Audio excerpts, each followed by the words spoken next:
And here we are at chapter 9, which is almost halfway through the book. And chapter 9 is called Wilbur's Boast. A spider's web is stronger than it looks. Although it is made of thin, delicate strands, the web is not easily broken. In fact, spiders' webs are as strong as steel. True fact. However, a web gets torn every day by the insects that kick around in it, and a spider must rebuild it when it gets full of holes. Charlotte liked to do her weaving during the late afternoon, and Fern liked to sit nearby and watch.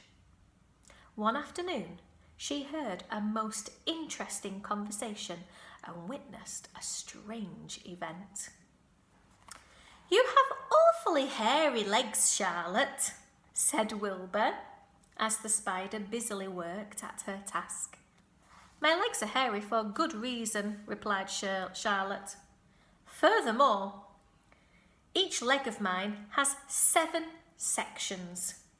The coxa, the trochanter, the femur, the patella, the tibia, the metatarsus and the tarsus." Wilbur sat bolt upright. "You're kidding," he said. "No, I'm not either." "Say those names again. I didn't catch the first time." Coxa, trochanter, femur, patella, tibia, metatarsus and tarsus. "Goodness," said Wilbur, looking down at his own chubby legs. "I don't think my legs have 7 sections." "Well," said Charlotte, "you and I lead different lives. You don't have to spin a web. That takes real leg work." "I could spin a web if I tried," said Wilbur, boasting. "I've just never tried it." "Let's see you do it," said Charlotte. Fern chuckled softly, and her eyes grew wide with love for the pig. "Okay," replied Wilbur. "You coach me and I'll spin one." "It must be a lot of fun to spin a web. How do I start?" "Take a deep breath," said Charlotte, smiling. Wilbur breathed deeply.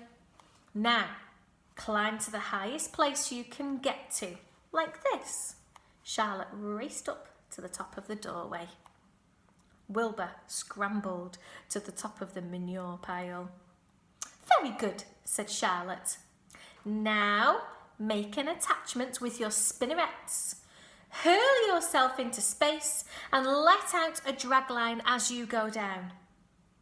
Wilbur hesitated a moment, then jumped out into the air. He glanced hastily behind to see if a piece of rope was following him to check his fall, but nothing seemed to be happening in his rear, and the next thing he knew, he landed with a thump. "Oof!" he grunted. Charlotte laughed so hard her web began to sway. "What did I do wrong?" asked the pig when he recovered from his bump. "Nothing," said Charlotte. "It was a nice try." "I think I'll try again," said Wilbur cheerfully. "I believe what I need is a little piece of string to hold me." The pig walked out to his yard. "You there, Templeton," he called. The rat poked his head out from under the trough. "Got a piece of string I could borrow?" asked Wilbur. "I need it to spin a web." "Yes, indeed," replied Templeton, who saved string. "No trouble at all. Anything to oblige." He crept down into his hole, pushed the goose egg out of the way. Do you remember that goose egg? Pushed the goose egg out of the way and returned with an old piece of dirty white string. Wilbur examined it. "That's just the thing," he said. "Tie one end to my tail, will you, Templeton?" Wilbur crouched low with his thin, curly tail towards the rat. Templeton seized the string, passed it round the end of the pig's tail and tied 2 half hitches. Charlotte watched in delight. Here we go. Little Wilbur and Templeton tying the string to his tail. Oh dear. I don't think it's going to end very well. Charlotte watched in delight. Like Fern, she was truly fond of Wilbur, whose smelly pen and stale food attracted the flies that she needed, and she was proud to see that he was not a quitter and was willing to try again to spin a web. That's the key, you see, never giving up. I don't think it'll turn Wilbur into a spider, but it's important to try and try and try again. While the rat and the spider and the little girl watched, Wilbur climbed again to the top of the manure pile, full of energy and hope. "Everybody watch!" he cried, and, summoning all his strength, he threw himself into the air head first. The string trailed behind him, but as he had neglected to fasten the other end to anything, it didn't really do any good, and Wilbur landed with a thud, crushed and hurt. Oh! Look, there's Charlotte in a web. Look at his little face. Templeton standing by, and there's the string. Perhaps it's a good job it wasn't tied to anything. It might have pulled his tail off. Oh. Tears came to his eyes. Templeton grinned. Charlotte just sat quietly. After a bit she spoke. "You can't spin a web, Wilbur, and I advise you to put the idea out of your mind. You lack 2 things needed for spinning a web." "What are they?" asked Wilbur sadly. "You lack a set of spinnerets, and you lack know-how. But cheer up, you don't need a web. Zuckerman supplies you with 3 big meals a day. Why should you worry about trapping food?" Wilbur sighed. "Ah, you're ever so much cleverer and brighter than I am, Charlotte. I guess I was just trying to show off. Serves me right." Templeton untied his string and took it back to his home. Charlotte returned to her weaving.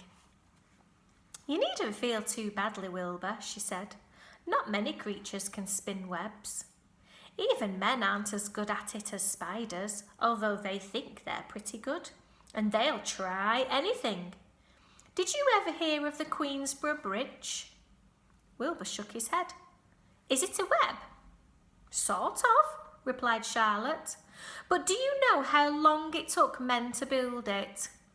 8 whole years. My goodness.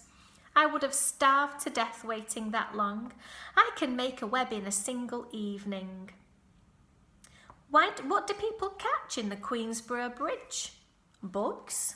asked Wilbur.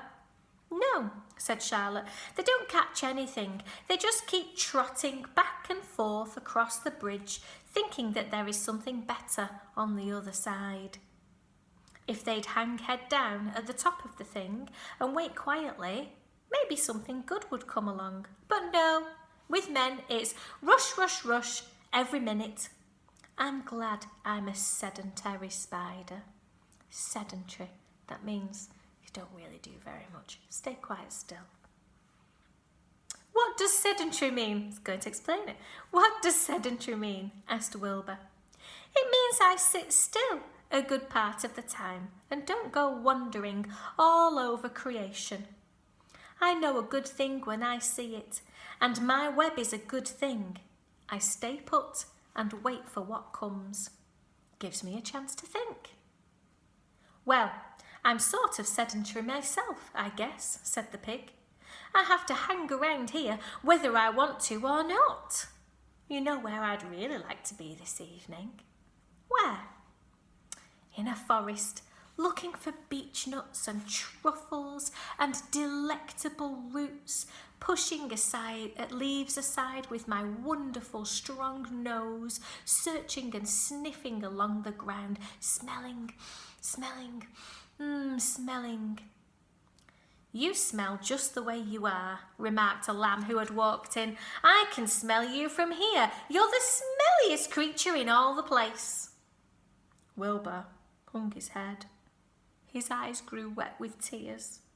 Charlotte noticed his embarrassment, and she spoke sharply to the lamb. Let Wilbur alone, she said. He has a perfect right to smell, considering his surroundings. You're no bundle of sweet peas yourself. Furthermore, you are interrupting a very pleasant conversation. What were you talking about, Wilbur, when we were so rudely interrupted? Oh, I don't remember, said Wilbur. It doesn't make any difference. Let's not talk any more for a while, Charlotte. I'm getting sleepy. You go ahead and finish fixing your web, and I'll just lie here and watch you. It's a lovely evening. Wilbur stretched out on his side and sighed a long sigh. Twilight settled over Zuckerman's barn, and a feeling of peace. Fern knew it was almost supper time, but she couldn't bear to leave. Swallows passed on silent wings, in and out of the doorways, bringing food to their young ones. From across the road, a bird sang, whip-a-will, whip-a-will. Lurvy sat down under an apple tree and lit his pipe. The animals sniffed the familiar smell of strong tobacco. Wilbur heard the trill of the tree toad and the occasional slamming of the kitchen door. All these sounds made him comfortable and happy, for he loved life and loved to be a part of the world on a summer evening. But as he lay there, he remembered what the old sheep had told him. The thought of death came to him, and he began to tremble with fear. Charlotte, he said softly. Yes, Wilbur? I don't want to die. Of course you don't, said Charlotte in a comforting voice. I just love it here in the barn, said Wilbur. I love everything about this place. Of course you do, said Charlotte. We all do. The goose appeared, followed by her 7 goslings. They thrust their little necks out and kept up a musical whistling, just like a tiny troop of pipers. Wilbur listened to the sound with love in his heart. Charlotte, he said. Yes, said the spider. Were you serious when you promised you would keep them from killing me? I was never more serious in my life. I am not going to let you die, Wilbur. How are you going to save me? Asked Wilbur, whose curiosity was very strong on this point. Well, said Charlotte vaguely, I don't really know, but I'm working on a plan. That's wonderful, said Wilbur. How is the plan coming along, Charlotte? Have you got very far with it? Is it coming along pretty well? Wilbur was trembling again, but Charlotte was cool and collected. Oh, it's coming along all right, she said lightly. The plan is still in its early stages and hasn't completely shaped up yet, but I'm working on it. When do you work on it? begged Wilbur. When I'm hanging head down at the top of my web. That's when I do my thinking, because then all the blood is in my head. I'd be only too glad to help in any way I can. Oh, I'll work it out alone, said Charlotte. I can think better if I think alone. All right, said Wilbur. But don't fail to let me know if there's anything I can do to help, no matter how little. Well, replied Charlotte, you must try to build yourself up. I want you to get plenty of sleep and stop worrying. Never hurry and never worry. Chew your food thoroughly and eat every bit of it, except you must leave just enough for Templeton. Gain weight and stay well. That's the way you can help. Keep fit and don't lose your nerve. Do you think you understand? Yes, I understand, said Wilbur. Go along to bed then, said Charlotte. Sleep is important. Wilbur trotted over to the darkest corner of his pen and threw himself down. He closed his eyes.